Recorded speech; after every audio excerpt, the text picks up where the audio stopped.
why on TV, when our channels report from North Africa, Egypt, Israel, or the Middle East, they always show pictures of white-skinned Arabs. On the movie screen, the Egyptians are just plain white, which is plain wrong. According to biblical history, Abraham's son Ishmael is birthed by a black Egyptian woman named Hagar. In the Bible, she's referred to as Hagar the Egyptian. Hagar later gets a wife for her son Ishmael from black Egypt. Now this would technically make the Ishmaelite Arabs back then and today black. After all, if Abraham was a black-skinned Shemitic man and Hagar was a black-skinned Hamite, their offspring should also be black. This can be proven by the historical writings of the ancient Arabs. The 7th century AD Arab poet Miskin al-Darimi quoted, "I am Miskin for those who know me, my color is dark, the color of the Arabs." Now Arab linguist Ibn Mandur, who lived around 1260 AD, wrote in his book Lisan al-Arab that, quote, "The predominant complexion of the Arabs is dark brownish black, and that of the non-Arabs is white." Now Ibn Mandur also quoted that non-kinky hair is the kind of hair that most non-Arabs like the Romans and Persians have, while kinky hair is the kind of hair that most Arabs have. So if Ishmael had a black Egyptian mother named Hagar, and he also had an Egyptian wife, the evidence of black Egyptian physical traits should be seen in people with true Egyptian ancestry or true black Arab ancestry.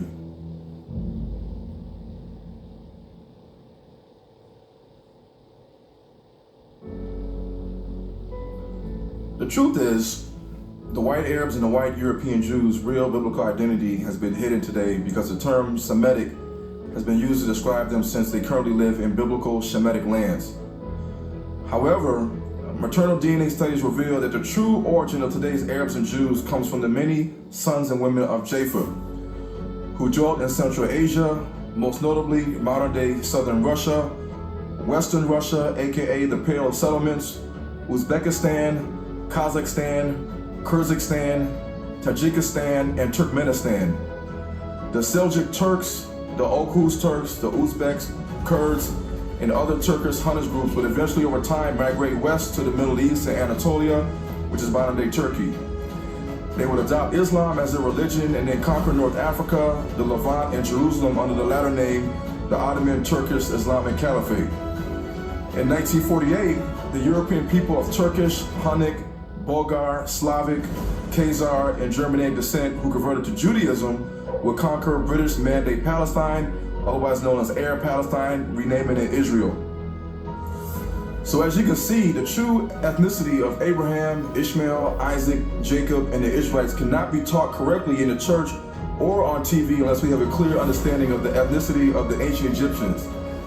This is because the biblical Ishmaelite Arabs were a people heavily mixed with black Egyptian DNA, and the Israelites mixed with the black Egyptians for 400 plus years before they left with Moses to journey to the land of Canaan.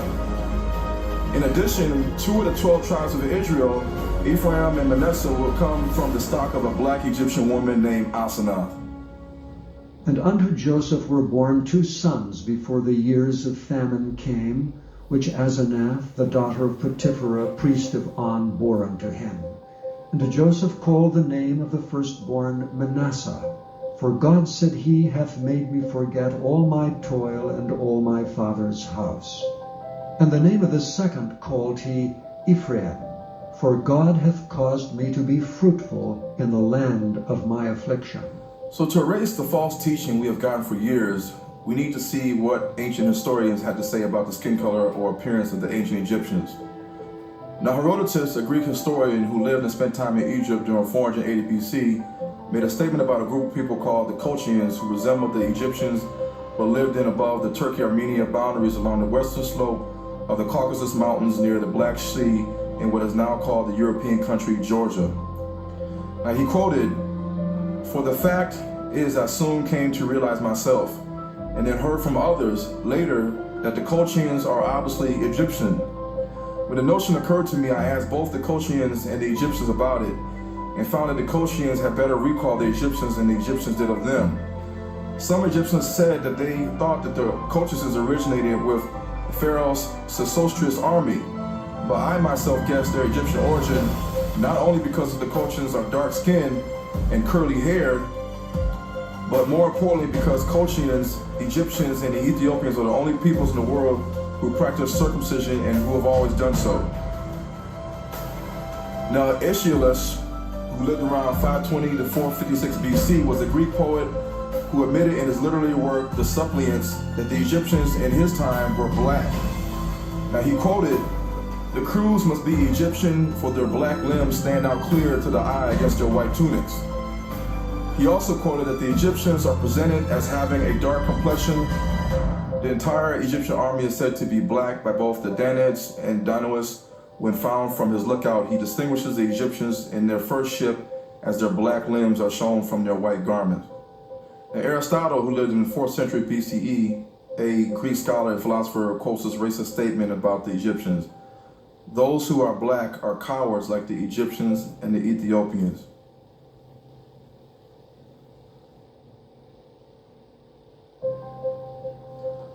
The world is so confused right now that even though we see an agenda to whitenize the Egyptians, when black people or anybody non-white say that they are the Israelites, people say, "Nope, you are a Hamite Egyptian," or "No, you are a Hamite Canaanite."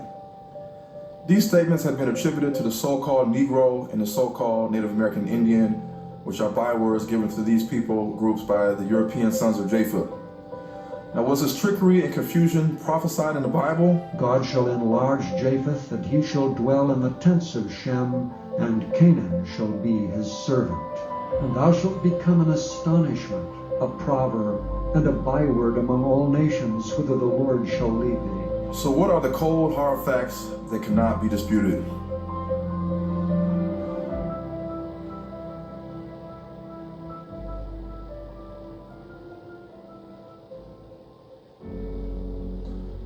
Based on language, passed down traditions, the DNA haplogroup testing of ancient skeletons from Egypt, and what geneticists call matched likelihood index autosomal STR testing scores, the bloodline of the ancient Egyptians is not seen in the so-called Bantus race. In all actuality, the bloodline of the ancient Egyptians can be seen in the Dogon tribe, the Fulani people, the Alur tribe, the Hausa people, the Beja, Afar peoples, and the Somalian tribes in the Horn of Africa. According to Abbasid 9th century Muslim geographer Ahmad al-Yaqubi, the Beja people in ancient times had kingdoms stretching from Aswan in South Egypt to Massawa in Eritrea. Now, some Egyptologists say linguistically the Beja tribe has similarities to the language of the ancient Egyptians, just like certain tribes in Somalia. Their language also falls to the Kush family of languages seen in Sudan and Nubia, which was a part of ancient southern Egypt in BC times. To top this off, German-born 19th century Egyptologist Emily Bruce traced a certain clan of the Beja people to the Egyptian people of the 20th dynasty. Now, American physician and scientist Samuel George Morton proved in the 1844 AD Crania Egyptica study that there was a clear distinction between the Negro and native Egyptians. With craniometry comparison of ancient Egyptian skulls and sub-Saharan Negro skulls from West Africa, Morton proved that the Egyptian ruling elite class of ancient Egypt had a different skull shape than the subservient slave class at the time. Now, whose skull matched up perfectly with the subservient slave class, which in the Bible was the Hebrew Israelites? The sub-Saharan Bantus Negro skull. Now, this proves that the ancient Egyptians and the sub-Saharan Bantus people were two different people.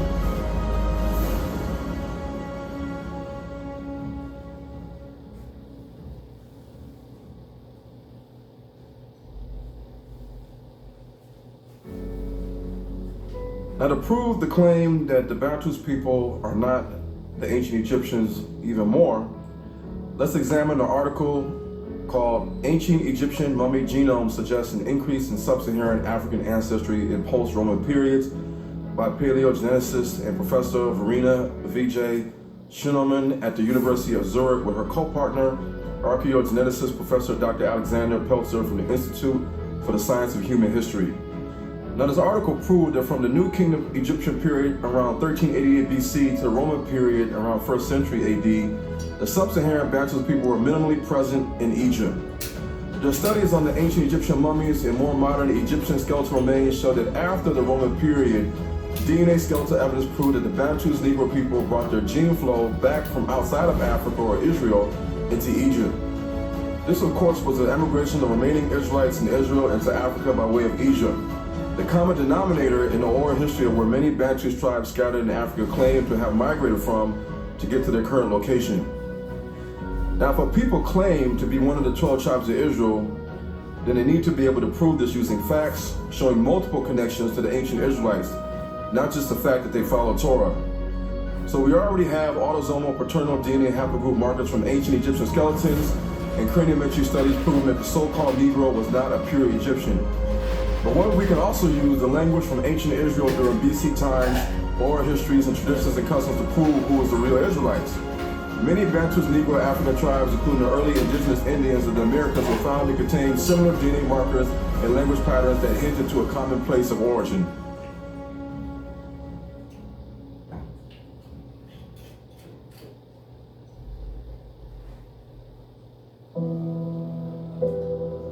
By using the language spoken in Israel prior to the emergence of King Saul, which is, by the way, Egyptian and Hebrew, we could track down the migration routes of the ancient Israelites. Now, this is not hard to believe or accept if we use critical thinking, because after spending 400 years in America, Negroes from West Africa have mastered the English language, forgetting the language of their forefathers. But this erasing of language did not happen with the mixed multitude of people that left with Moses during the Exodus. And a mixed multitude went up also with them, and flocks and herds, even very much cattle. And the son of an Israelitish woman, whose father was an Egyptian, went out among the children of Israel, and this son of the Israelitish woman and a man of Israel strove together in the camp. Now, based on these scriptures, wouldn't true Israelites today still have some evidence of the Egyptian and Hebrew language in their dialect today? Wouldn't there be some proof? While investigating the Australian Aborigines in Australia, Professor A.P. Elkin of Sydney University in Australia came up with Aboriginal tribes in Australia displaying Semitic Mediterranean facial features with Egyptian words in their language. Now, the Hebrew Israelites were Semitic and they knew the language of the Egyptians. Now, such proof can be found in the Bible as Joseph was co-ruler over Egypt during his time. Moses was learning the wisdom of the Egyptians, and King Solomon had alliances with the Egyptian pharaohs of Egypt, so much so as he was given the Canaanite city of Gezer as a dowry gift for his marriage with an Egyptian princess. Now, evidence of Hebrew traditions, the Hebrew language, with also an Egyptian influence, can be seen in certain native Indian tribes, but also in the Bantus Ewe tribe, the Bantus Wolof Serer tribe, the Bantus Gadangme tribe, and the Bantus Nigerian Igbo tribe. Now let's get to the facts. In a manuscript written in the Mayan Quiche language, which is today spoken by the Quiche people in Guatemala, in 1554 AD, it tells a story from 3 Mayan Indians. A translator was able to decipher the story. Now, in the story, the Mayans said that they were the descendants of some of the 10 tribes of Israel that were exiled under the Assyrian king Shalmaneser. While in Assyria, they decided to leave and emigrate to a different land. Some were left behind, but some made it. Now, the text read in the Mayan language, "These then were 3 nations of Quiches, and they came from where the sun rises in the east, descendants of Israel, of the same language and the same customs." Now, what is interesting is that the Mayans say that they are the sons of Yaqui, and the Aztecs and Mayans say that when they were forced to leave Israel or Tulan, they traveled south to the sea and then to the ocean.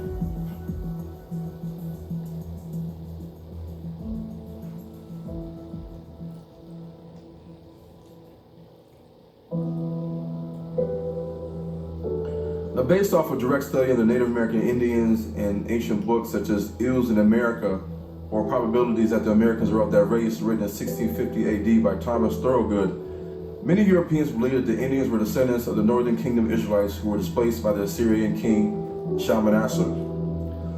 Old accounts of stories told by the native Indians describe their people as Israelites who left Israel during the reign of the Israelite king Hosea in the 8th century BC. But this is not the only thing that they describe. Native Indians were known, according to the Jesuits, Sephardic Gentile Jews, the Mormons, and other Europeans, to exhibit the following Hebrew traditions. They performed their camp or people's division into tribes, such as the Israelites. Now, some of the tribes also wrote from right to left, just as in the Hebrew script. They followed 2-3 wheat harvests in 1 year. They didn't swear or take oaths. They They didn't drink or commit adultery, and they believed in the Oracle Covenant.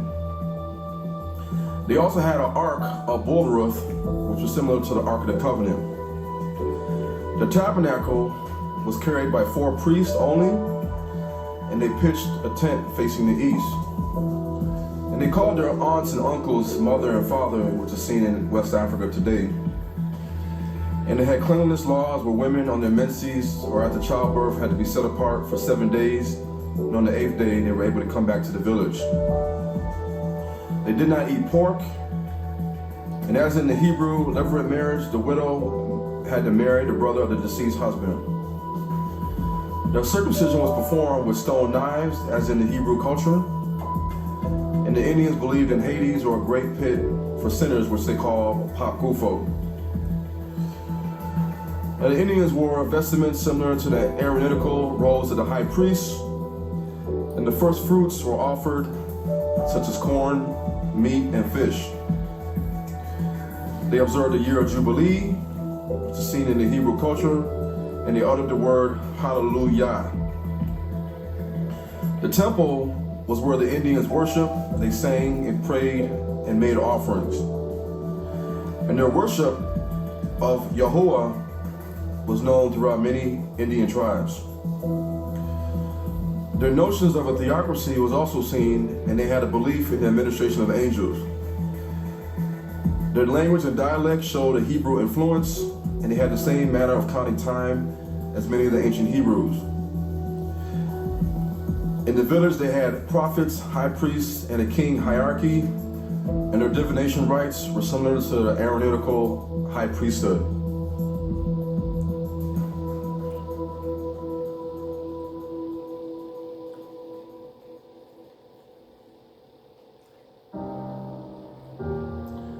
Now, the Udo-Aztecan family consists of many different Indian tribes. Semitic linguistic experts in Arabic, Aramaic, and Hebrew all have agreed that Hebrew and Egyptian can be found in the native Indians' dialect of the Udo-Aztecan speakers. However, the truth is often suppressed of this knowledge to the outside world. Here are some of the tribes in the Udo-Aztecan family who still retain evidence of their Hebrew ancestry in the language.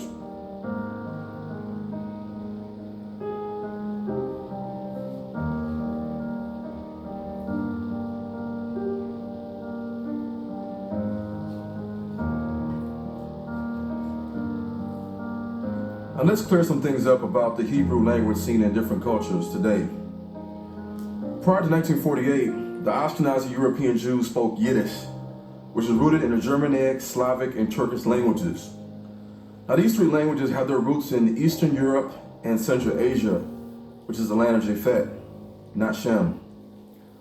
Now English, German, Dutch, Swedish, Danish, Norwegian, all have roots to old Germanic languages. Now Spanish, Portuguese, French, Italian, and Romanian dialects are all based on the Romance language family, which also had its origin in the land of Japhet, such as Western Europe. The Sephardic Jews' language, Ladino, is a Romance language derived from Old Spanish. Yiddish and Ladino were never spoken by the ancient Israelites. The native Indian Udo-Aztecan language family for European linguistic experts began in Israel, but was later influenced by non-Semitic tongues, perhaps during their migration settlements in the East on their way to the Americas. They acknowledge that the Udo-Aztecan language began as a Credo language mix, which Semitic was a dominant component. Here we will see the proof.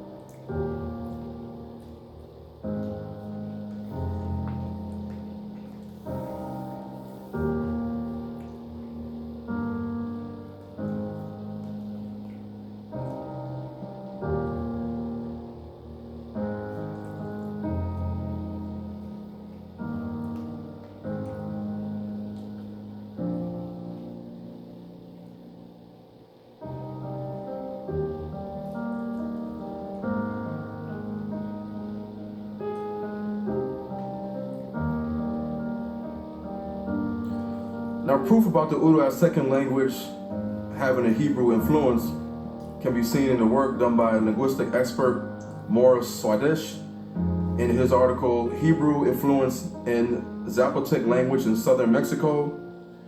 Also, linguistic expert Arnold Leesburg in his article, Hebrew and Quechua, the Inca language of Peru, are alike in many ways.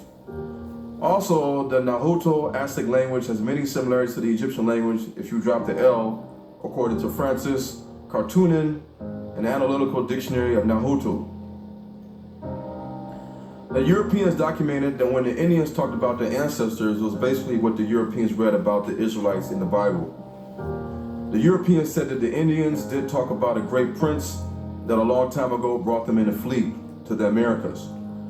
The Indians described that God made one man and one woman, commanding them to live together and multiply, and how in a famine he rained bread for them from heaven.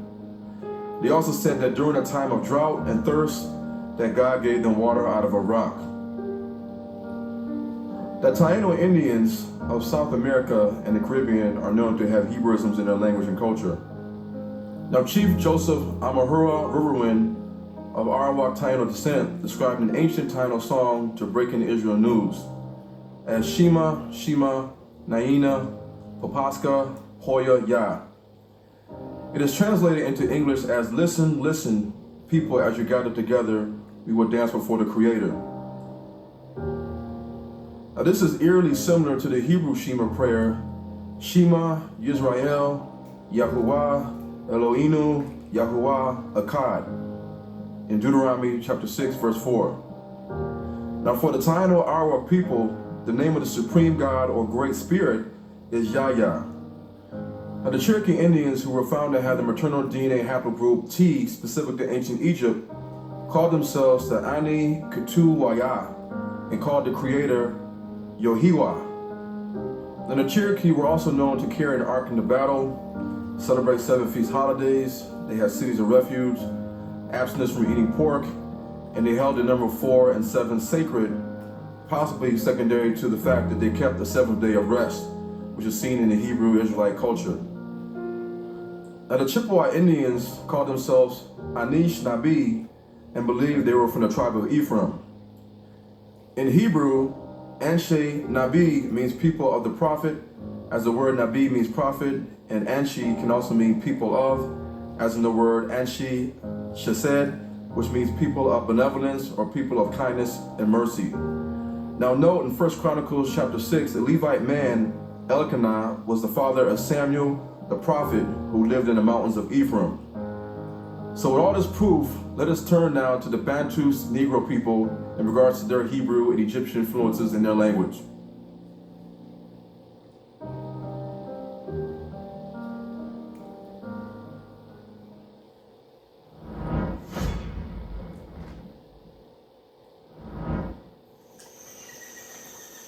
Ancient stories of different Bantu tribes all tell of a time when they lived in the Congo. The Congo today is known for its rainforest, but in the late 1800s, over 10 million Bantus Hebrew Israelites were killed under the rule of Belgian King Leopold II. African historical documents state that in the ancient past, the Congo was home to a large Hebrew Israelite kingdom. But some legends even state that King Solomon, the Israelites, and seamen from the Canaanite city Tyre came to the Congo looking for precious metals, animals, and spices. Even today, there has been reports of ancient Hebrew being found written on the rocks deep within the forest.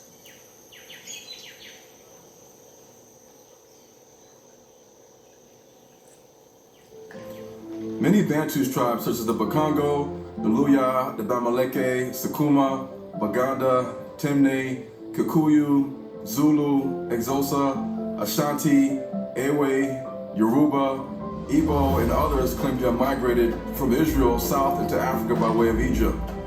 The word Sukuma means people of the north, and the Luya word Abaluya means people of the north. So why would so many Bantu tribes connect their initial migration point into Africa from Egypt? Even Bantu speakers from Mozambique, the Congo, Zambia, and Malawi all testify to a southerly migration from Egypt. So what if these Bantu tribes have Hebrew and also have evidence of the ancient Egyptian language in their mother tongue? This combination can only mean that the Bantu people are the true Israelites of the Bible. No other group of people on the planet Earth can attest to this finding their language, not even those today who the world says are Jews. So we know that brown skin tones was something that was natural to the sons of Ham in Africa and the sons of Shem in Mesopotamia and Arabia. But what if we can show evidence of the Hebrew language and the Egyptian language in different African Bantu tribes whose ancient history points back to them being the Hebrew Israelites of the Bible? This kind of proof validates the Bantu people's long history in Egypt as Hebrews in their exodus with Moses and Joshua to Israel. Is the world ready to finally find out who are the real children of Israel? This is an exciting time we're living in to know that the Most High is waking up his people all across the world to their true Israelite identity. Now this calls for some celebration music as we soak in all this truth.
Now that we have covered Egypt, there is one missing link that has been overlooked by biblical and Jewish scholars. The link that proves that the Bantus Negro people are the original Hebrew Israelites. So what is this link? First, we must ask the question that no one has bothered to ask. Where are the children of Canaan today that mixed with the Israelites in BC times? And the children of Israel dwelt among the Canaanites, Hittites, and Amorites, and Perizzites, and Hivites, and Jebusites. And they took their daughters to be their wives, and gave their daughters to their sons, and served their gods. The people of Israel and the priests and the Levites have not separated themselves from the people of the lands, doing according to their abominations, even of the Canaanites, the Hittites, the Perizzites, the Jebusites, the Ammonites, the Moabites, the Egyptians, and the Amorites. For they have taken of their daughters for themselves and for their sons. Now, African-American Negroes have spent 400 years in America, but despite race mixing with different ethnicities, we still look black and not Caucasian. So if Abraham and the 12 sons of Jacob were already a brown-skinned people before entering the land of Ham, which is Africa, then mixing with the black Canaanites or black Egyptians for over 1,500 years, they would naturally produce further generations of Negroid-looking Hebrew Israelites. Before we come to this conclusion, we must first prove that the Canaanites back then and today were people with Negroid features.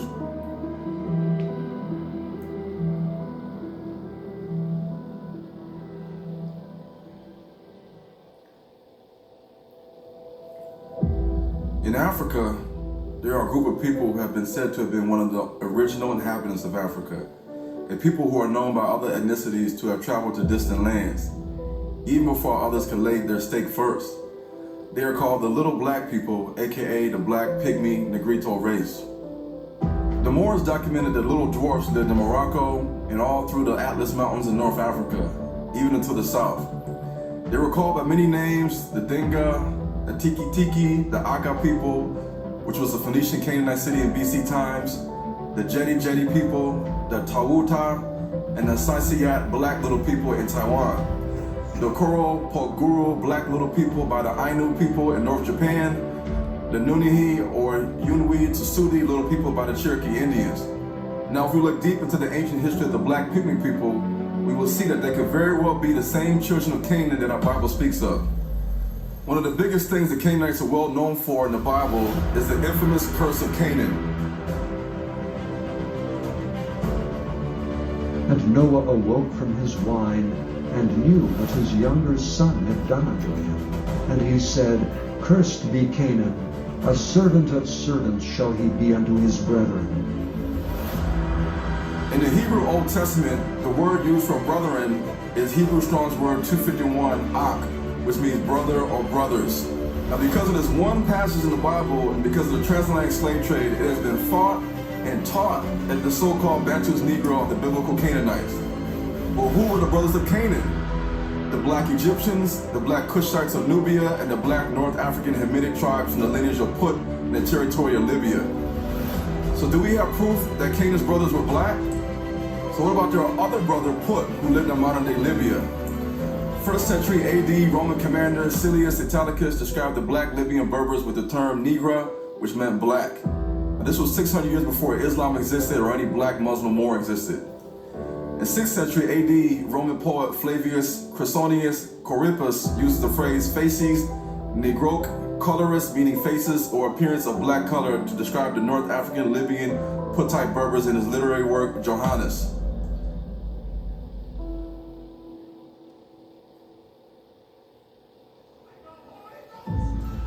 For centuries, the curse of Canaan story has been taught incorrectly by the European Catholic Church and modern Talmudic Judaism, which many black people have believed even until today.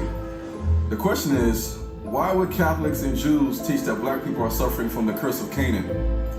Truth is, the Bantus people in Africa were naturally practicing Hebraic customs without even knowing the English word Hebrew, Jew, or Judaism.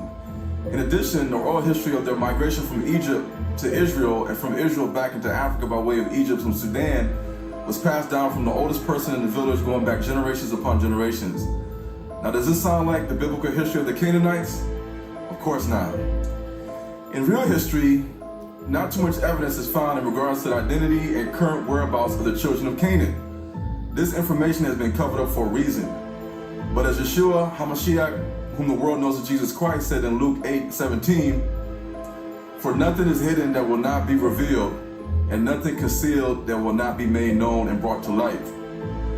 Now, with that being known, the Pygmy tribes in Africa are a group of people who were once very numerous in the land of Ham until the Bantus, Negro, Israelite expansion into Africa. The Pygmy tribes in Africa have always been overshadowed and ruled over by the other great Hamite kingdoms of Africa. This includes the Libyan Put Empire, the Egyptian Mizraim Empire, the Nubian Kush kingdoms that ruled over ancient Egypt, and Northeast Africa. So if the Bantus people are not Hamites, and the Pygmy tribes in Africa are not accounted for in African Hamite history, then who are they? The only people they could possibly be are the children of Canaan. Now here's where it gets interesting. Pygmy tribes like the Batwa or Twa Pygmies in Africa were found to have the same Egyptian Canaanite Pygmy Bes god in their pantheon of pagan gods. They also knew of the Pygmy Egyptian Phoenician Canaanite god Ptah Sokar, aka Pataikos. Coincidence? In the FA Pygmy language, the word Ilani or Ela corresponds to energy, force, power, or strength. The ancient Hebrew word El, meaning God, corresponds to strength and power. It consists of the Aleph, Ox, and the Lamed, shepherd staff, pictographed Hebrew letters similar to the Sumerian, Babylonian, Assyrian word Elu or Il for God. In the first dynasty around 3150 BC, Pygmies served and worked directly for the pharaoh, including the royal household of the Egyptians. Now, were these Pygmy people Caucasoid? Of course not, because there are no indigenous Caucasian tribes in Africa today. Now, many Pygmy skeletons were found buried in lesser tombs around that of the tombs of the pharaohs. In fact, a proportion of dwarfs in the Egyptian royal cemetery of the first dynasty kings such as Djer, Hora, Aha, or Narmer were so numerous that many believed that the Pygmies were brought into Egypt from the land of Canaan. Back then, the Pygmies' purpose in the Old Kingdom and the Middle Kingdom would be seen as a form of servitude to the Egyptian, Libyan, and Nubian Kushite kings, just like the Crystal Canaan states. According to Egyptian history, the black Pygmies of Africa were brought into Egypt as jewelers, tailors, cupbearers, zookeepers, fortune tellers, astrologers, and entertainers. Egyptian texts from around 2300 BC refer to the Pygmies as little men from the land of trees and spirits at the foot of the mountains of the moon. In Central Africa and the African Great Lakes region, the Batwa Pygmies are regarded as the ancient dwellers of the forest. They are also known as the keepers of the forest who dwell near the mountains. In ancient biblical times, Egyptian King Pepi II Neferkari, around 2200 BC, sent an expedition to Central Africa, the same place that many Pygmy tribes still dwell today, such as the Congo, Cameroon, Central African Republic, and Zaire, and returned with a dancing dwarf known as Akka. Now, in the pyramid text during the 6th Egyptian dynasty ruler Pepi I, it was declared that, quote, "He who is between the thighs of Nut is the Pygmy who danceth like the god and who pleaseth the heart of the god before his great throne." Now, the black Pygmies used in ancient Egypt were often used to dance for special occasions and religious festivals. Their god, Bes, was a dwarf god and was known for good things like fighting off evil spirits or fertility, so he was always associated with music, dancing, and sexual pleasure. Today, the Pygmy people in Africa still enjoy dancing as they are a happy people who are not governed by any specific laws like the Hebrew Mosaic Law, the Roman Law, or the Arab Sharia Law. By the New Kingdom period, from 1550 BC to 1070 BC, they would appear in Egyptian writings as a people of ridicule and abuse. In the Bible, the Pharaoh of Egypt gave King Solomon the Canaanite city of Gezer as a dowry gift for his daughter's hand in marriage. In the Amarna letters, the Canaanites sent distress letters to the Egyptian rulers for help against the chief of the Hebrew, which many believe was Joshua.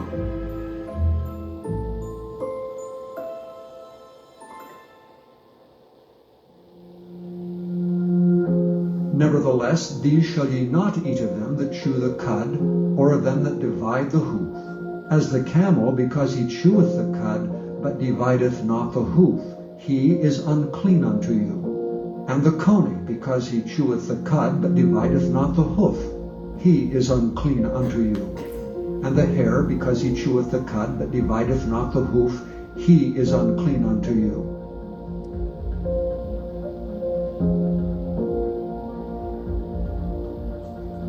Now, many Spanish historians say that the word España, meaning Spain in Spanish, comes directly from the hidden word Sephanim, Sephania, or Sephania, which is a Phoenician Canaanite word which means land of the rabbits. Now, they say that the black Pygmy Twa people were the first people who named the land of Spain Sephanim or Sephania. Now, here's where it gets deep. The Hyrax coney rabbit-like animal in Hebrew is called shapan, or shapanim, aka rock rabbit. It is only seen in Africa and Israel. Now, more than half of the world's rabbits and hares are seen in southwestern Europe, such as Spain and North America. Rabbits are different but very similar in appearance to the Hyrax seen in ancient Canaan or Israel. One can see the obvious differences by looking at the ears.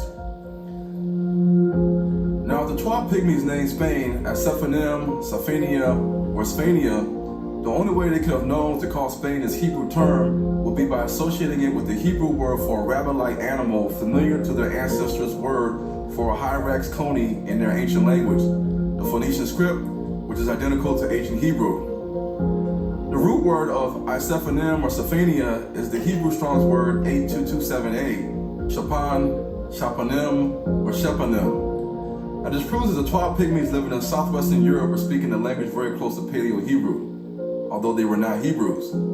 This is the ancient Canaanite language Phoenician. But wait, there's more. Now, according to ancient historians like Tacitus, Pliny, and Claudian, the Pygmies were the first people encountered by whites in the British Isles and Scotland. Now, these small black Pygmies who were experts in alchemy, fortune-telling, astrology, and good fortune would spark the leprechaun myth in Ireland and Scotland. Now, the Abattoir Pygmies, or Twa Pygmies, call very tall people Negwazi, or Langwani. In their ancient Malawian tales, the Abattoir Pygmies speak of a time when their people were numerous throughout the land of Ham, or Africa, and how giants who were the first offsprings of winged spirits had sexual relations with the people living in Africa. The Munanji Mountains and its forest reserves are believed to be the first home of the Abattoir people. Ironically, Egyptian texts from around 2300 BC referred to the Pygmies as little men from the land of trees and spirits at the foot of the mountains of the moon, and it just so happens that most Pygmy tribes across the world live near mountains and in dense forests. In Pygmy mythology, there is an account of a Garden of Eden, or stories similar to it, as well as a creator and immortal savior like Christ. There is even a flood story amongst the Pygmy tribes. So did the Pygmies learn about the messianic prophecy of Christ from the Hebrew Israelites living in Canaan? Did they know about Joshua and Moses? Now consider these amazing facts.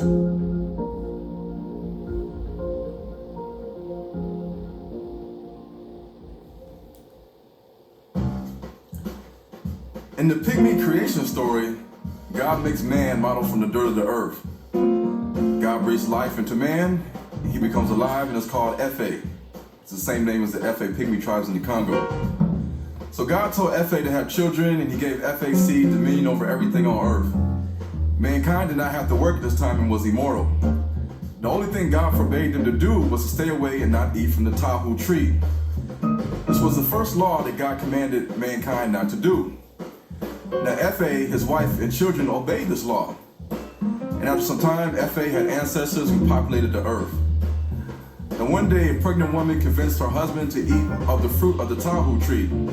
The Pygmy man didn't want to eat from the tree, but the woman said it was a silly old law. The two argued about it, and eventually the man gave in. Soon the man and the pregnant woman gave all the Pygmy people in the forest some fruit from the tahu tree. They all thought that God would never find out what they had done, but he did. After God found out what they had done, man lost his immortality and was able to get sick and die.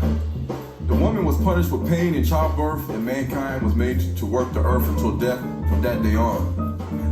Now the Pygmy tribes were also aware of the giving of commandments to the Bantus people by God and the second coming of what they called the Pygmy Messiah. Now the Hadza or Hadzabe people of Tanzania are people who carry the same Y-DNA haplogroup B as the Pygmies do, and to a lesser degree the Y-DNA E1B1A, which is seen in the Bantus Negro people. They are of short stature, just like the Pygmy people. And some also have an Asian look to their outer facial appearance, just like the Khoisan Bushman people. Now, according to the H2N people, Ishoye, the creator, caused a great flood that was sent to kill the evil, wicked people of the earth, including the giants. The H2N people also claim in their mythology that there was a Bantus, a Zanzu man, similar to Joshua the Israelite, who defeated the giants in the land of their people. Now, this falls in line with the Hebrew Israelites coming into the land of Canaan and being told by God to wipe out the giants, including the Canaanites, in the book of Exodus, chapter 33, verse 2. Now, the maternal DNA marker labeled 9BP deletion is seen in all the African pygmies. It can also be seen in the Lemur Jews, the Remba, Venda, Shona people, Central African Bantus tribes, East African Bantus tribes, South African Bantus tribes, Native American Indians, select tribes in India, in Papua New Guinea, in the Philippines, in Polynesia, and parts of Asia, extending all the way up from Taiwan to Japan. Their African maternal DNA LOA and out of African maternal DNA haplogroups B, E, and F can be seen in Polynesia, Micronesia, Melanesia, and Asia. Now, the Lemur Jews who live mostly in South Africa told their ancestry as Israelites who left Israel during the Babylonian invasion. They migrated into Arabia and further south into Yemen. From Yemen, they crossed over the Gulf of Aden into Ethiopia and later migrated into South Africa. However, the Lemur Jews carry the same maternal DNA markers seen in the different Pygmy tribes scattered in Africa. The problem is, the Lemur Jews do not openly confess to intermarrying with Pygmy women. So where do the Lemur Jews pick up this DNA marker carried by the Pygmy people? And where do they pick up the Negro-specific paternal DNA E1B1A? It has to be in the land of Canaan or Israel.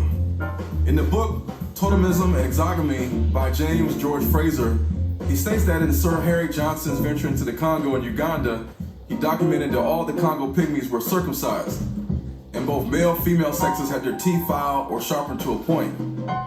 Now, the Canaanites will also learn to practice circumcision on their babies and men, as noted in the biblical story, the slaughter of the men of Shechem in Genesis chapter 34. Now, Shechem was a Canaanite prince who had sex with Jacob's only daughter, Dinah, because he had defiled Dinah their sister. And they said unto them, We cannot do this thing, to give our sister to one that is uncircumcised, for that were a reproach unto us. But in this will we consent unto you, if ye will be as we be, let every male of you be circumcised. Then will we give our daughter unto you, and we will take your daughters to us, and we will dwell with you, and we will become one people. Now, the Israelite E1B1A Y-DNA haplogroup and the L2 maternal DNA haplogroup, seen mostly in African American Negroes, today can also be seen in some Pygmies in Africa. Now, this proves that the Pygmy tribes have a long history of mixing with their Israelite neighbors, just as the Bible tells us. Now, here's where it gets even deeper. The Abattoir or Twa Pygmies write their letter M pronunciation like a wave of water. It symbolized water for them because in ancient times they had a shrine altar to the rain gods on the Mulanje mountain in Malawi. In ancient Paleo-Hebrew, the letter Mem is drawn like a wave of water as it represents the M pronunciation and was a symbol for water. Coincidence? The Malawi Abattoir Pygmies also wrote for their pronunciation of Ka, which is the letter K or Kaf in modern Hebrew, resembling the picture of a bowl, with the meaning cup hand for making Nsembi offerings. Back then in ancient times, the Abattoir Twa Pygmies offered up their offerings using their hands open, facing up, just like the Paleo-Hebrew, Phoenician Canaanite pictograph, Kaf. Now the letter T, or the character associated with the T sound, was drawn by the Abattoir Pygmies as a sort of X, which was the language of the Twa Abattoir Sapitwa priesthood. It is not a coincidence that the way that the Abattoir Pygmy priests wrote the letter T pronunciation was the same way that ancient Canaanites and ancient Hebrews wrote their letter T. Now with all this information, again, using critical thinking, we can conclude that the Pygmy tribes in Africa are in fact the biblical Canaanites from Ham's lineage. Therefore proving even more with our knowledge of the Bible that the children of Israel, including Christ in biblical times, could not have been Caucasian-looking people after mixing with the black sons of Ham for thousands of years. Now this leads us to a bigger piece of the puzzle. a final puzzle piece that will help the world understand who were then and still are today the chosen people of Yahuwah, the real bloodline descendants of the children of Israel.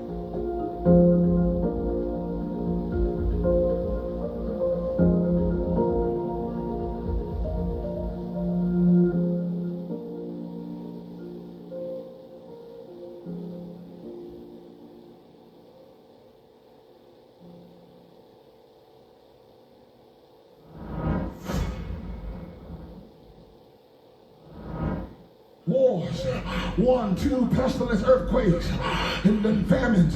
3, deceivers who claim to follow Christ. That's Matthew 24, 4 and 5. False prophets, false Christ. Number 4, shout for the people of Israel shall return to the land. That's in Ezekiel 37, verse 21 and 22. Thus saith the Lord God, surely I will take the children of Israel from among the nations, whatsoever they have gone. The time is now for the so-called Negroes in America to wake up to their true Israelite identity. The Most High is calling His chosen people to come out of Babylon and a system of deception. Will you be the one that has ears to hear and makes the right choice?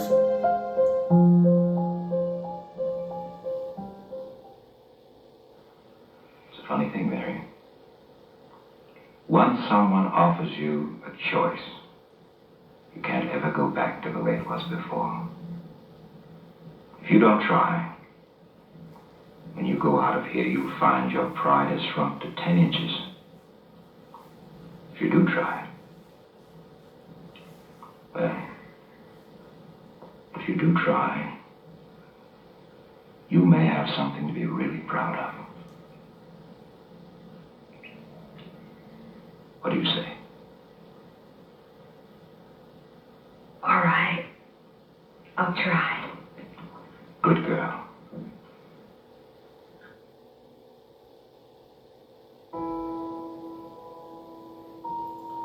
So here we are today in the 21st century, and we are seeing a mass movement where Black people in America are seeking out their identity.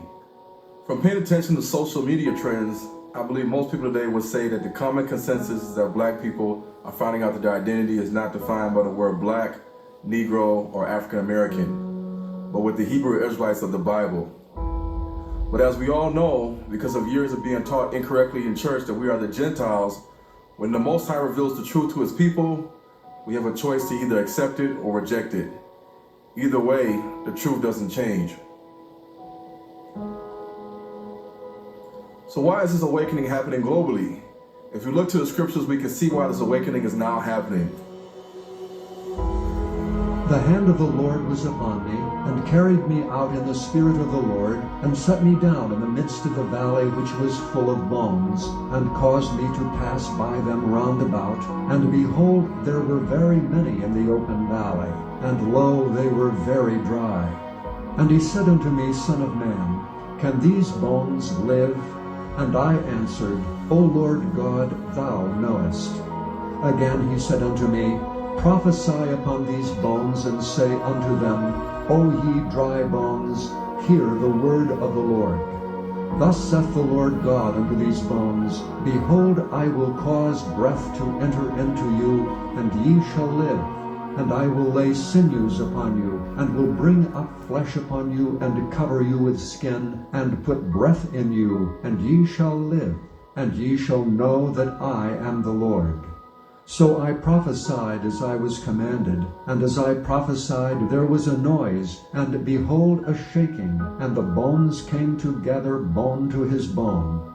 And when I beheld, lo, the sinews and the flesh came up upon them, and the skin covered them above, but there was no breath in them. Then said he unto me, Prophesy unto the wind, prophesy, Son of man, and say to the wind, Thus saith the Lord God, Come from the four winds, O breath, and breathe upon these slain, that they may live. So I prophesied as he commanded me, and the breath came into them, and they lived and stood up upon their feet, an exceeding great army. Then he said unto me, Son of man, these bones are the whole house of Israel. Behold, they say, our bones are dried, and our hope is lost. We are cut off for our parts. Therefore prophesy and say unto them, Thus saith the Lord God, Behold, O my people, I will open your graves and cause you to come up out of your graves and bring you into the land of Israel. And ye shall know that I am the Lord, when I have opened your graves, O my people, and brought you up out of your graves, and shall put my spirit in you, and ye shall live, and I shall place you in your own land. Then shall ye know that I, the Lord, have spoken it, and performed it, saith the Lord. The word of the Lord came again unto me, saying, Moreover, thou son of man, take thee one stick, and write upon it, For Judah, and for the children of Israel his companions. Then take another stick, and write upon it, For Joseph, the stick of Ephraim, and for all the house of Israel his companions. And join them one to another into one stick, and they shall become one in thine hand. To fully understand the biblical component of this awakening of Negroes to their true Israelite identity, we have to go back to the past. So the plantation system, in a smaller and modified way, continued and can be found in the South today. Much of the work is still done by hand. Much of the wealth still comes from one crop, cotton. Most of the workers are Negroes who live on the plantation. Today, the man who owns the plantation is called the landlord. The men who work the farm are tenants. And so the landlord, the laborers, and the land are still the important parts of the plantation system. Today, this owner has less land than the plantation owner of the past, and he lives in a house that is less pretentious than the great mansions of earlier times. The tenant farmers and their families live on the plantation. Each family has a small house which they rent together with a section of land.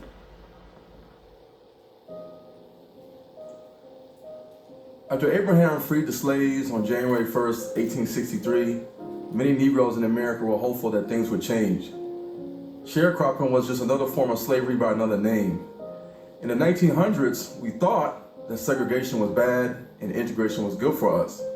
But here we are in the 21st century, and things seem to have been better when we had our own communities like Black Wall Street, when we were forced to work with each other. For many Black people in America who are waking up, we now know that all of our struggles in America has been because of the curses of Israel.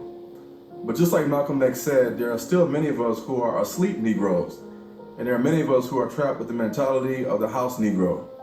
Just see for yourself. This is Harlem. Harlem has always had the reputation of being a place of music, gaiety, and excitement. But to us, it has another meaning. Here, only Negroes live.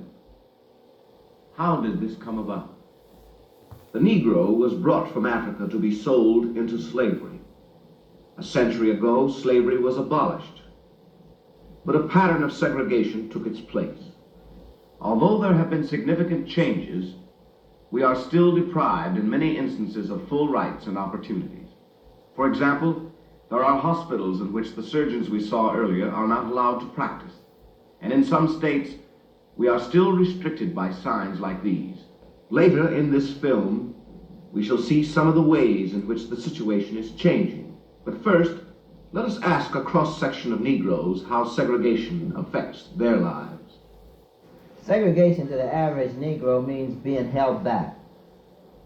He's looking for progress. He wants to move forward in the American mainstream. Segregation. I think it's something that's ridiculous. You take the white people in the South that, or not only in the South, anywhere, that refuses to allow a Negro man or a Negro woman to sit in a restaurant or to ride next to them in a bus or a train or anything, and then on the other hand turns around and wants a colored woman to come into their home and cook their food and serve them their dinner after having our hands all in their food, I think somebody's got to be crazy there. Up to this present time, it hasn't affected me at all. As far as my work and my social activities, up until this present time, I can say it hasn't affected me. In order to understand how any Negro feels under segregation, you have to realize that from the time of infancy, he has it pounded into him that he's not as good as other people. There are things he cannot do. Don't do this, you can't do this, you can't do the other. It builds into a man a feeling of inferiority, a feeling of frustration, a feeling of resentment. So much bitterness built up in a person and resentment when you know that you're being segregated against simply because you're black and there's nothing that you can do about it. There is something they're trying to do about it. These students are typical of many throughout the country, both Negro and white, who have been effective in breaking the barriers of segregation. Sense the confidence and dedication of these young people as they discuss their plan. Talking about was the possibility of spending your Christmas in jail. I think the most beautiful thing we could do would be to stage a mass sit-in or some type of demonstration. And if they did not serve us, to remain until they served us. If arrested, to go in jail and refuse bail. That's what I think will have a much larger impact than just your arrest. I'd like to hear your comments on it and see exactly what you think and how you feel about it. Charlie? We've been getting public sympathy, but not enough by just going in and coming out. And if we decide to spend Christmas in jail, then I'll go. That's all. How many people would actually feel committed enough right now that if it came to this, they would spend their time in jail over the Christmas holidays? Through the years, Negroes have always protested against segregation. But what you see here is an example of a new spirit. Nightmares are not the sole property of Southern sleepers. This is Brooklyn, New York, where headlines tell of repeated incidents of police brutality. Perhaps I'm not the right person to talk about this case, but I feel it so deeply and so closely that I'll not rest until somebody pays for the death of Al Garrett, were he my brother.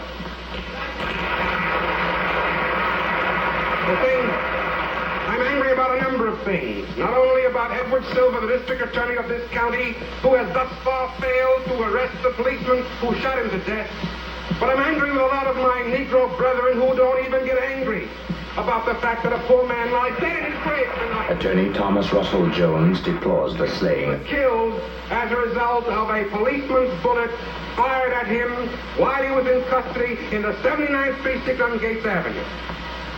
This man who had not even committed any crime, he failed to put a bottle or trash in a can. And this trigger-happy cop took him in, marched him into the police station. And there's some testimony that Al Garrett was being marched to the police station. He suddenly put up his hands and said, "Oh, you're not going to do that to me," and marched holding his hands all the way to the precinct. Anybody who's been a Negro for long knows what that means. Any man here in this room knows what you do, why you do a thing like that.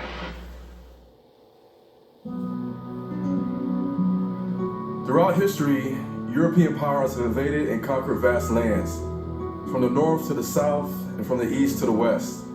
But the biggest effects of European Japhetic invasion has been by far in the Americas, the Caribbean, and Africa. But who were the people living in these lands before the sons of Japheth arrived? Where did this history go? This is where westernized European history draws a blank for us. Now, George Orwell, the author of the book 1984, quoted that whoever controls history controls the world. Now, despite his story or history that we have been told in Western education, black people are slowly waking up and are asking questions. We no longer believe that Jesus and the Israelites were European-looking people. We are no longer falling for the curse of Canaan, aka Noah's curse, when it comes to our biblical identity. Inferior by nature because of Noah's curse. And so one brother during the days of slavery wanted to justify slavery, and he had set his argument up on the framework of Aristotle's thinking. He could say, now, all men are made in the image of God. Men became his minor premise, God, as everybody knows, is not a Negro, therefore the Negro is not a man. They argue now on more cultural and subtle sociological grounds. The Negro is not culturally ready for integration. And if you integrate schools and if you integrate too much, the Negro will pull the white race back a generation. And then they go on to say, you know, that the Negro is inherently criminal and all of these things. Now, these people never say to us that many of these problems, the problems of urban dislocation, and that poverty, ignorance, and disease, greed, crime, whatever the racial group may be, that these conditions are environmental and not racial. And it is a torturous logic to use the tragic results of segregation and discrimination as an argument for the continuation of it. But I submit to you this evening that this way of nonviolence will help us not to seek to rise from a position of disadvantage to one of advantage, thus subverting justice. We will not substitute one tyranny for another, for black supremacy is as dangerous as white supremacy. The time to do right is now, and that the time is always.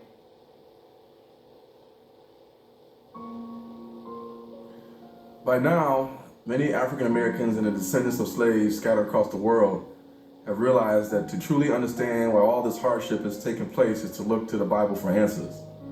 For many of us, the Most High has turned on the light bulb, revealing our answers through Deuteronomy 28 and the curses of Israel.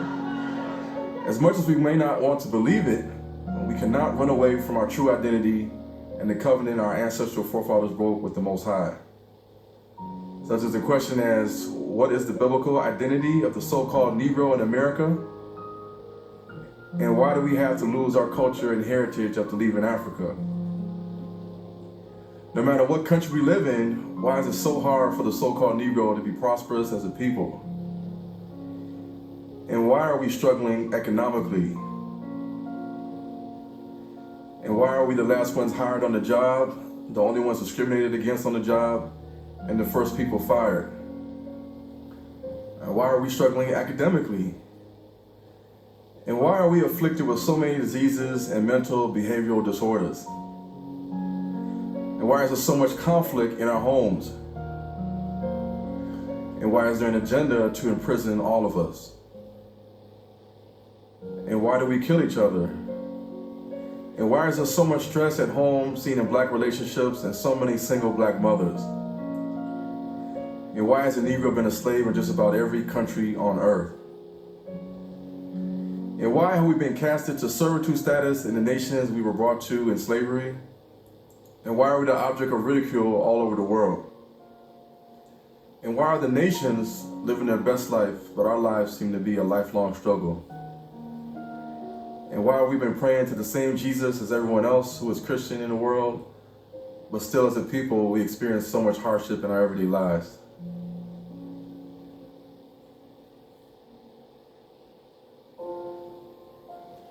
Decade after decade, we have been reminded by Hollywood of our ancestors' history of slavery, but what is the real truth about the slave trades? In school, we are never taught about the Catholic Church's papal bulls authorizing the enslavement of the Negro and the Indian.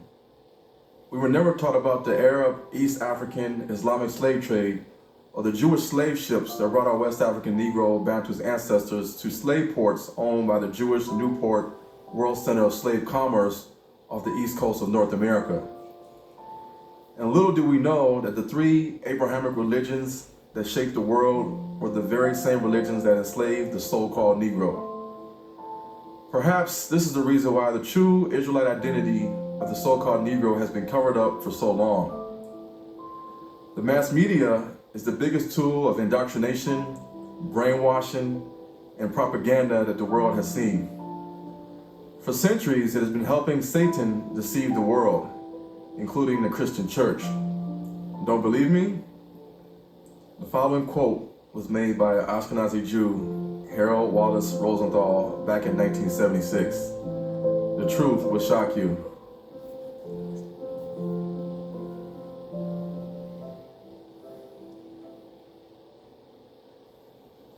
At first, by controlling the banking system, we were able to control corporation capital. Through this, we acquired total monopoly of the movie industry, the radio networks, and the newly developing television media.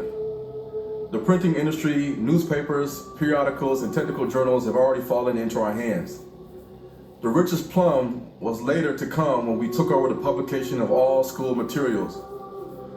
Through these vehicles, we could mold public opinion to suit our own purposes. There is no such thing as a silent majority because we control their cry and hue. The only thing that exists is an unthinking majority, and unthinking they will remain, as long as their escape from our rigorous service is the opiate of our entertainment industry.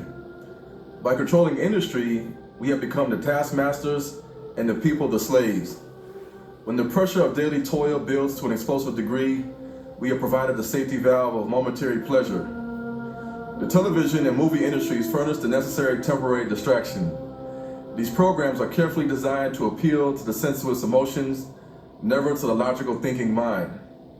Because of this, the people are programmed to respond according to our dictates, not according to reason. Silent they never are, thinking they will remain. We are amazed at the Christian stupidity. Judaism is not only the teaching of the synagogue, but also the doctrine of every Christian church in America. Through our propaganda, the church has become our most avid supporter. This has given us a special place in society. They're believing the lie that we are the chosen people and they, the Gentiles. Said by Ashkenazi Jew Harold Wallace Rosenthal in The Hidden Tyranny of 1976, The Silent Majority.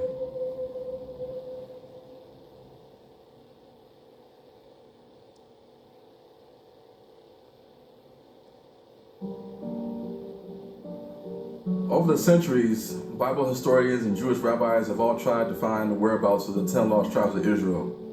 Studies have been conducted in China with the Kaifeng Jews, in Afghanistan with the Pashtun Jews, and in India with the Cochin Jews.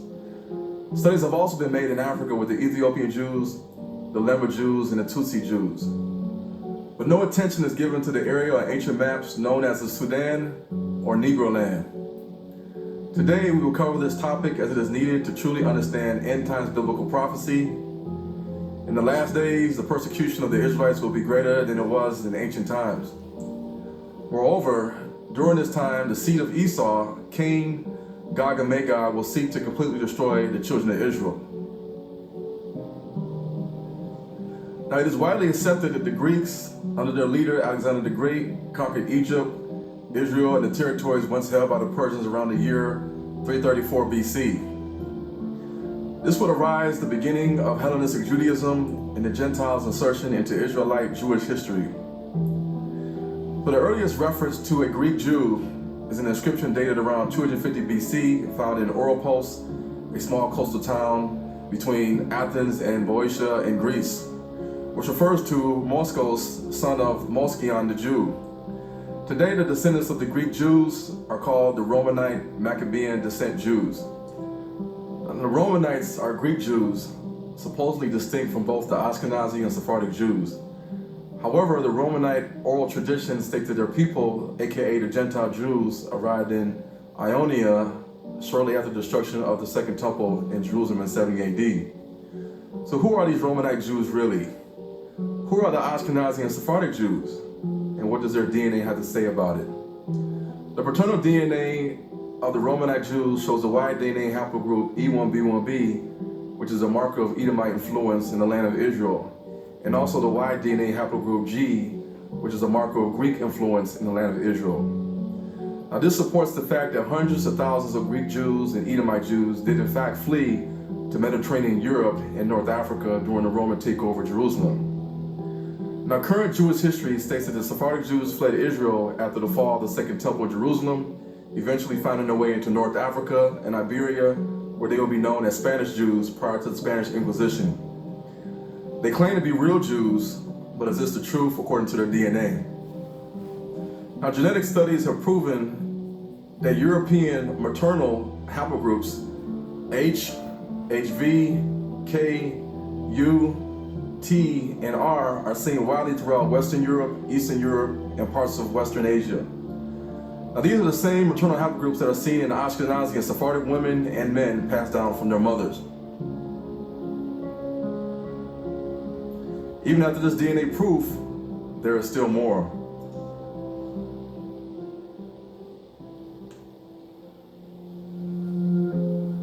As far back as the 4th century BC, even after during the time of Christ, the Edomites and Greeks ruled the land of Judea.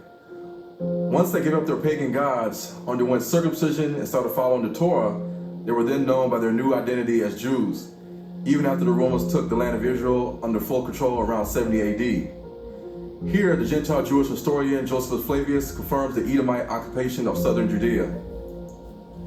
That country is also called Judea, and the people Jews, and this name is given to as many as embrace their religion, though of other nations.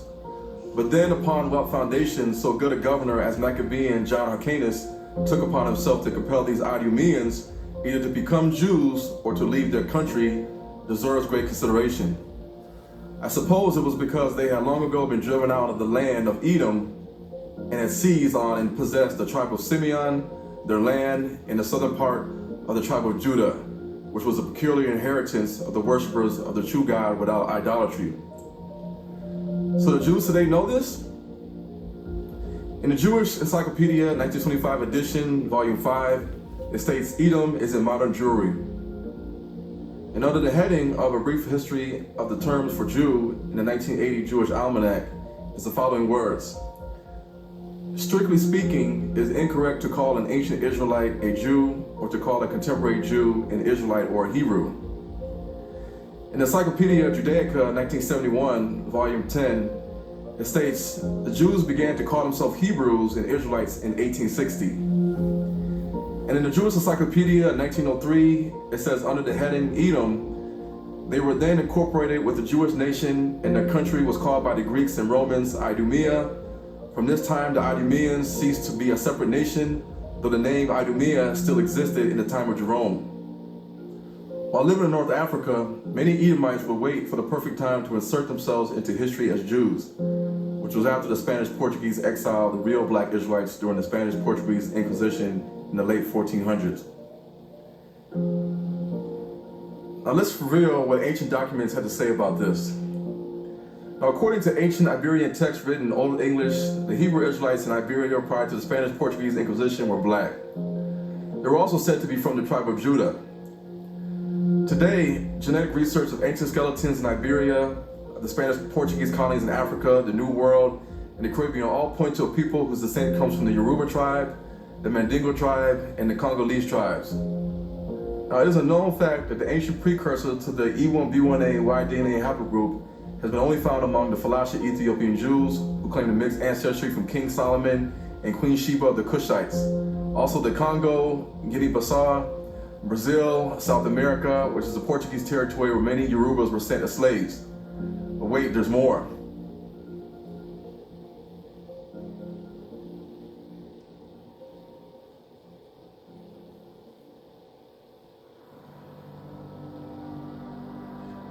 In ancient texts written in Old English, such as America being an accurate description of the New World by Scottish cartographer John Ogilvie in the 1600s, it documents, the Portuguese that dwelt on this island informed the Netherlanders that few lived above 50 years there. Notwithstanding the great gain tempted to them to tarry, several of them having 200 to 300 Negroes that worked in the sugar mills, that John III, King of Portugal, sent a colony thither above 200 years before, whom thought the unwholesome air destroyed, yet the place was not left desolate. For he sent the new inhabitants who first settled in Guinea, next to Angola, and lastly on the island of St. Thomas, which is now known as Sao Tome, that so they might be better used to the air, that the said king sold all of those Jews for slaves, and refused to embrace the Roman religion, and caused their children to be baptized, from whom most of the present inhabitants are descended. Today in Cape Verde, the elderly black women there attest that their ancestors were the black Jews that were kicked out of Iberia during the 15th century. They were given many nicknames such as Naranos, Moranos, aka Moorish Jews, Judaeus, Segredos, which means secret Jews, and when they were forced to convert to Roman Catholicism, Novos Christos, aka New Christians. So can we prove that these Jews banished to the islands of Sao Tome or St. Thomas and Principe were black and not white? In the American Journal of Human Biology, volume 19, page 422 to 428, 2007, a study was done called Y Chromosome Lineages in Sao Tome and Principe Islands, Evidence of European Influence. It was done at the Human Genetics Laboratory in the University of Madeira, campus of Pentada, Funchal, Portugal. In 126 out of 150 genetic samples from the Sao Tome and Principe people of Foro, Angola, Manco, and Tonga descent, it showed an overwhelming presence of the Y DNA haplogroup E1B1A, the same paternal Y DNA seen in the Bantu people in Africa, African Americans, and Caribbean blacks. So as if this wasn't enough, the rabbit hole of truth gets deeper. In 1818, American author Hannah Adams wrote the book, The History of the Jews, from the destruction of Jerusalem to the present time. In it, she quotes, "The Spanish and Portuguese Jews claim their descent from the tribe of Judah and Benjamin, with some among them of the tribe of Levi, and found these pretensions on a belief which prevails among them, that many of their ancestors were removed." Now, around the same time period, English physician and ethnologist J.C. Picard in 1786 quoted, "Especially dark were the Jews of Spain and Portugal. These Portuguese Jews were very dark." Also, the French writer Laure Hunaut, Duchess of Abrantes in the 1830s, quoted, "The Jew, the Negro, and the Portuguese can be seen in a single person."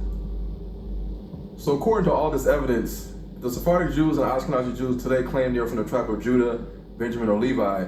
Why did they decide to steal the identity of the real black Israelites that they sold into slavery? And why has Catholicism, Judaism, and Islam covered up the true identity of the people they enslaved? Now, while this cover-up has gone unnoticed for years, there are some influential people in the past that spoke out against this religious hoax.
So they never thought that we as Negroes would wake up to our true identity.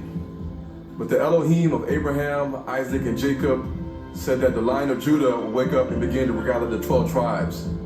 So now is the time for the hidden ones, the real children of Israel, to take their rightful position in the world.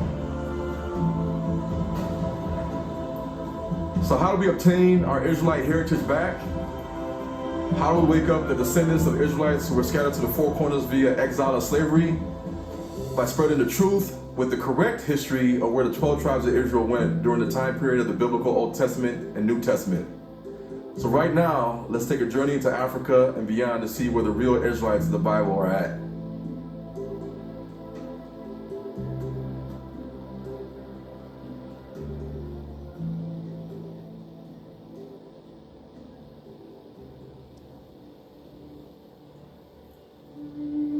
16th century Spanish anthropologist Antonio de la Calancha, when studying the Inca people of Peru, found a curious inscription discovered on a rock in Calango, Peru, a place situated at the distance of 15 leagues from Lima, Peru. The stone inscription consisted of a row of letters written in ancient Hebrew. Calancha published these findings in 1631 AD in Barcelona, Spain, in the literary work Crónica Moralizada de la Orden de San Agustín en Peru. In the year 1645 AD, it was said that the academic institutions in Iberia ordered the ancient Hebrew inscriptions on the stones to be defaced. In the 1500s AD, Spanish Catholic Bishop Diego de Landa found tons of books in Central America in the Yucatan, aka Mayan territory. Now, he is known for burning just about all the books written by the Mayans. Bishop de Landa was given the task of converting the Mayan people to Roman Catholicism, and in the process destroyed the Mayan language. In 1561 AD, he recorded, "Among the Maya, we found a great number, thousands of books, and we burned them all." But this does not even scratch the surface of how the Spanish covered up the true identity of the Aztec, Incan, and Mayan civilizations. In the Mayan civilization lowlands in modern-day northern Guatemala, southeastern Mexico, in the province of Petén to the south of the Yucatan, Central America, the Spaniards, during their expedition of 1696 AD and the battles against the Mayan Itza people, found books written in ancient Hebrew. It was recorded in the 17th century in the Historia de la Provincia de San Vicente de Chiapa, Guatemala, by a Roman Catholic priest of the Dominican order, Francisco Ximenez. In the 1700s, in the viceroyalty of New Granada, aka North-South America, in the Indian village of Urbana, as far as the western banks of the Cara River, a Franciscan monk named Raymond Bueno accidentally entered the cavern and saw characters which resembled the Hebrew Phoenician alphabet.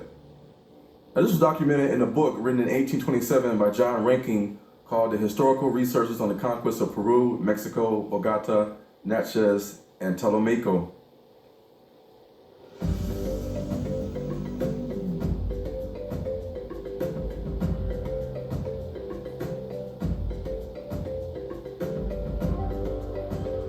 Now, the Kingdom of Dahomey is now known as the modern country of Benin in West Africa.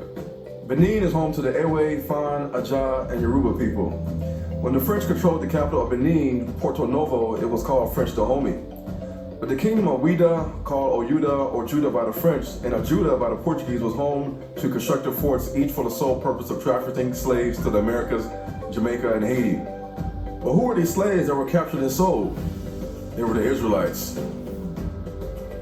In the 1790 edition of the Memoirs in the Reign of Basa Ahade, King of Dahomey, by European slave trader and African traveler Robert Norris, a map was portrayed which was a direct eyewitness account by the English and French. On the map, they designated the town of Ouida as the country of the Jews. Now, why would a European slave trader refer to Dahomey, modern-day Benin, Togo, as the country of the Israelite? Well, let's see. Was it because the Dahomey king's apron consisted of 12 emblems that resembled the 12 stones of the 12 tribes of Israel on the Levitical high priest's breastplate of judgment? Or was it because Robert Norris observed many Hebrew traditions in Dahomey? As a slave trader in Dahomey, Robert Norris was well acquainted with the Dahomean language and customs. But there is more. In 1926, Dr. J. Kreppel, in his book about the Jews and Judaism, also reported a large Israelite community in the interior of Dahomey. He admits they have a central temple where animals are sacrificed at, and in the temple, laws were engraved on tablets that were attached to the temple walls. They also had a Torah written in Hebrew Aramaic letters written on old animal skins. Now, these Israelites in Dahomey observed the Sabbath and other Hebraic customs. And to add more proof to this, Abbé Pierre Boucher, a 19th century French historian and missionary, makes reference to a map by Jean d'Anville that states that the country of Negroes was formerly inhabited by Jews. He admitted that this was also found in earlier writings in the 11th century AD by Spanish Arab explorer Muhammad al-Idrisi. Now, Bain Hugh Clapperton was a Scottish naval officer and explorer of West and Central Africa. The second sultan of the Sokoto Caliphate, Muhammad Bello, was quoted in 1820 by Hugh Clapperton to have said that the Yoruba people were descendants of a Canaanite tribe. However, some say Yoruba is a corruption of the name Jacob, or in Hebrew, Yaakov. Others assert that Yoruba is from Yorubabel, the people of Baal. Now, this won't be a surprise because the Yoruba god of thunder and lightning named Shango is identical to the Canaanite pagan god Baal, the same god the Israelites worship all throughout the Old Testament, disobeying the Most High's first commandment of thou shalt not worship any other gods. Now, the Yoruba sacred city called Ife was founded by the Yoruba deities named Oduduwa and Obatala when they created the world.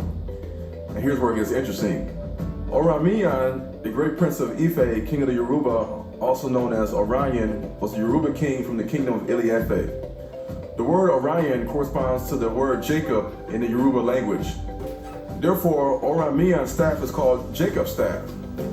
Certain historians state that the marking on Oramiyan's staff has the Hebrew words Yod, Shin, and Resh, or Resh and Yod.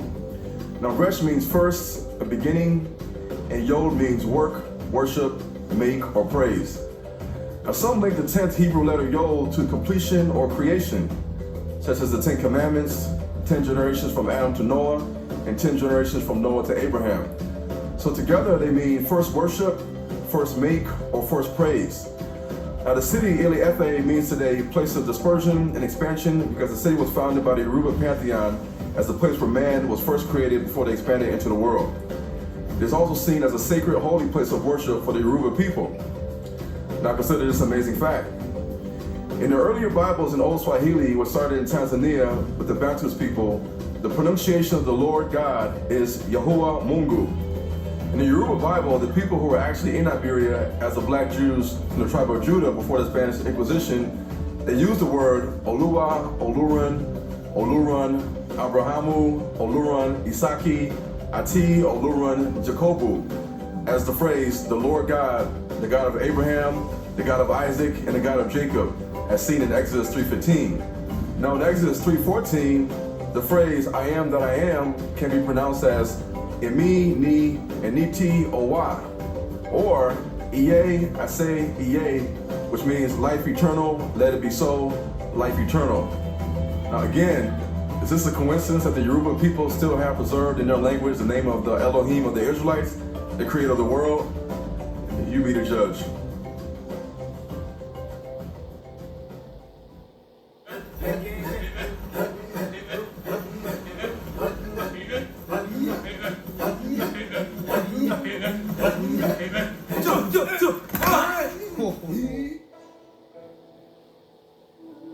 When talking about slavery in East Africa, you cannot begin without talking about the Arabs who sold the Negro Israelites into slavery on Zanzibar Island in Tanzania, East Africa.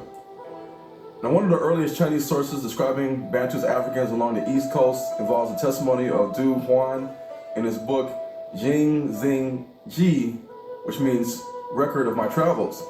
Now, Du Huan was a Chinese prisoner of war captured by the Abbasid Caliphate Arabs around the 8th century AD near the city Samarkand, which is present-day Uzbekistan, during the Battle of Talas during the 8th century AD. This is a battle between the Arab Abbasid Caliphate, the Tibetan Empire, against the Chinese Tang Dynasty. Samarkand was a bridge city along the Silk Roads between the Middle East and China. Du Huan was able to escape, and in 762 AD, he wrote his literary work, which appeared in the Tong Dian, compiled by his relative Du Yu in 812 AD, describing his visit to present-day East Africa. So what did he have to say? He quoted, "The people are black and their customs uncouth. There is little rice or wheat and no grass or trees. The horses eat dried fish and the people eat gumang Persian date. Epidemics and plagues are particularly severe in this kingdom. Traveling by land, the mountain whom one encounters are of only one type. But they have different kinds of law. They have the Arab Dashi law, the Roman Daquin law, and the Mosaic Zunzun law. These Zunzun laws exceed all the Yi and Di in their sexual depravity. They do not talk during meals, and those who follow the Dashi law rely on their relatives to dispense justice, and even if the fault is slight, others are not involved. They do not eat the meat of pigs, dogs, donkeys, horses, and the like. They do not revere the country's king or respect their fathers and mothers. They are great believers in ghosts and spirits and make offerings only to heaven. As for their customs, every seventh day is a day of rest. And on this day, they do not do business or collect loans, and they only drink wine and rejoice all day. So who are these Sabbath-keeping Bantus people? Now, the Arabs called them Zanj or Zanji, which means blacks, and the Chinese called them Zenji, Zenji, or Kunlun, devil slaves. But we know that this is proof that the slaves taken during the Arab slave trade to Asia were in fact the children of Israel.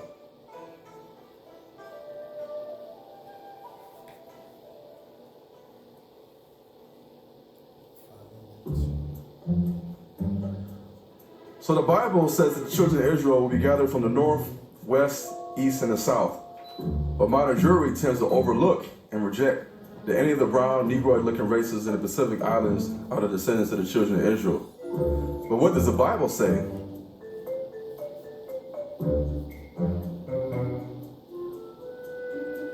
Because these shall come from far, and lo, these from the north and from the west, and these from the land of Sinim. In the Bible, the Hebrew word sinim or sinim consists of shemek, yod, nun, yod, and mem. The word shemek in Paleo-Hebrew means protect. The word yod means work, hand, or worship. The word nun means seed, fish, life, continue. The word yod again means work, hand, and worship. And the word mem means water in Paleo-Hebrew. So we could possibly get the following meaning: to protect, worship, to continue to worship, water. Among the Australian Aborigine tribes, the Warramungu tribe and the Mardudjara tribe practice circumcision as a rite of manhood. Just like many Bantus African boys undergo this religious rite of passage by the elders of their tribe. Now, Dr. Nick Reed, a linguistic expert at the University of New England, found the ancient stories of the Australian Aborigines to be similar to the stories told from people with Semitic ancestry. Now, the paternal Y-DNA haplogroup C, which is predominantly seen in the Australian Aborigines and Native Americans, was found in skeletons uncovered in the caves in ancient Israel. In 2016, this work was published by Harvard geneticist Iosif Lazardis and was shown in the BioRxiv magazine with the title, The Genetic Structure of the World's First Farmers. Now, the paternal Y-DNA C was also found in the biological skeletal samples in ancient Medes, Persia, Iran, and in the Ganj Dareh Tepe area of western Iran. Now, this would mean that the Australian Aborigines and Native American Indians bearing the Y-DNA C could be the descendants of the exiled northern tribes of Israel. Then the king of Assyria came up throughout all the land, and went up to Samaria and besieged it 3 years. In the 9th year of Hoshea, the king of Assyria took Samaria and carried Israel away into Assyria, and placed them in Halah and in Habor by the river Gozan, and in the cities of the Medes. The pre-pottery Neolithic period skeletal remains found in Atlit Yam, Israel, matched up perfectly with the Australian Aborigine Y-DNA C haplogroup. The city of Atlit Yam falls into the ancient territory of the tribe of Manasseh and the tribe of Asher. Remember, Manasseh was the offspring of Joseph the Israelite and an Egyptian woman.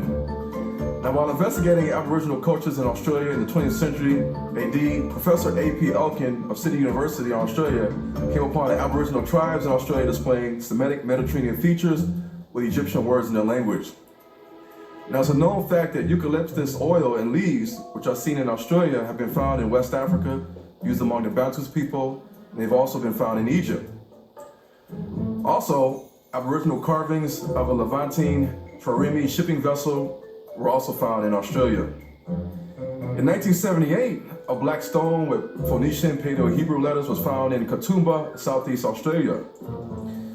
In addition, numerous Levantine Israelite symbols have also been found in the Aboriginal cave art in the areas of Northwest Kimberley, Arnhem Land, and Cape York, Australia. Among the symbols is the Paleo-Hebrew symbol Nakash, or Nekosheth, for copper or bronze. Now, why would there be Hebrew letters that describe copper and bronze in Australia? The only explanation would be that the children of Israel also made it to Australia, thus confirming the Israelites that will be scattered from Sinim or the southeast, according to the Bible.